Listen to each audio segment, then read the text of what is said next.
Ndokaona Kangaroo ena. Wakapikira pana vati. Imimi pamuri pesa apa titsanangurire anyasoiona ndiani. Ndamuzwa iziponi kwa Kangaroo. Iwe kuda ndatombozo wachidaro kuti anzi. Ngoma ndo wazonyazotitsanangurira kuti ngoma uri ngori waiona. Inini kuiona ngandwa nafudo saidid aone Kangaroo. Yo Prosper waiona here.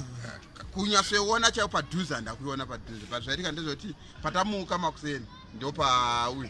Pandaradzwa nesister yangu ndiyo ona matsimba yaruta kunge embwa but angasiri embwa manje andakuudza kuti matsimba acho angaita inoita kutsikira kure Jamba inoita kunge itsike padhuze inoita Saka iyo ndeyerudzi.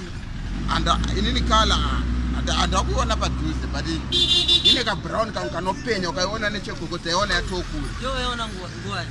inga ichitiza manje awa hapana munhu yasoita encounter naye hapana yasoiona padhuze. Sister yako asiyaiona?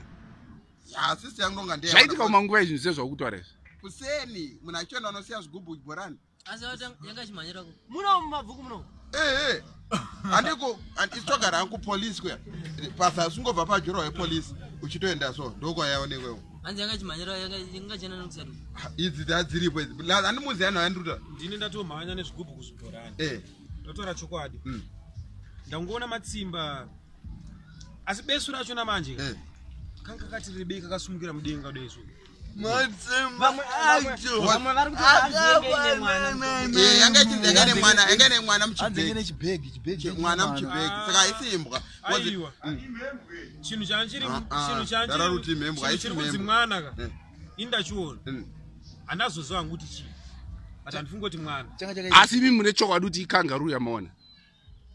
Because inini ndinda spread information. Manzwira ndakaita mai hanzi dziri kutiza ku Australia because ku Australia kuri kupisa. Saka dzakuya kuzogara kunoku kune weather iri. But haisi membwe. Because ka brown kayo ka. Uya utanzi membwe, unoziya membwe leo. Aiwa, iKangaroo. Umaiona mdara. Ini kwa voti yatizira kupi. Muchizhanje richena neside ripi mimi. Don Brook yaenda kupi? Aiwa, Don Brook. Kwete area Don Brook. Kwete haina kuenda ku Don Brook. Asi area kuMabvuku. Ndasvika makusenda kadza kwandichitonwa wawa inini. Ndichitosvika ndaita soba. Because anga ari ma1. Yangeri hombe. Hombe. Kakaita kakaleke ka brown kanopenya so. Unzwa. Ndutara zvandabva nota. Ndinoona inini. Because nini ndakonda mborarere.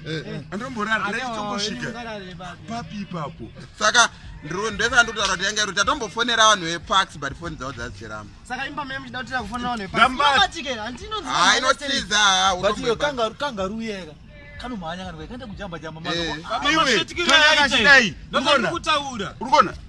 Urikona samndara ndimaiona imimi ndimanyasoona kone ndakadya iwe kanga yandaiso makumbo Iri kunzi yanga ine chimwana. pane chinja yanga anacho sound yanga ichita sound yanga itonoziya sound yebuda pakafilm kangu yanga Guys skip it. sound yanga ichita Ndiyo.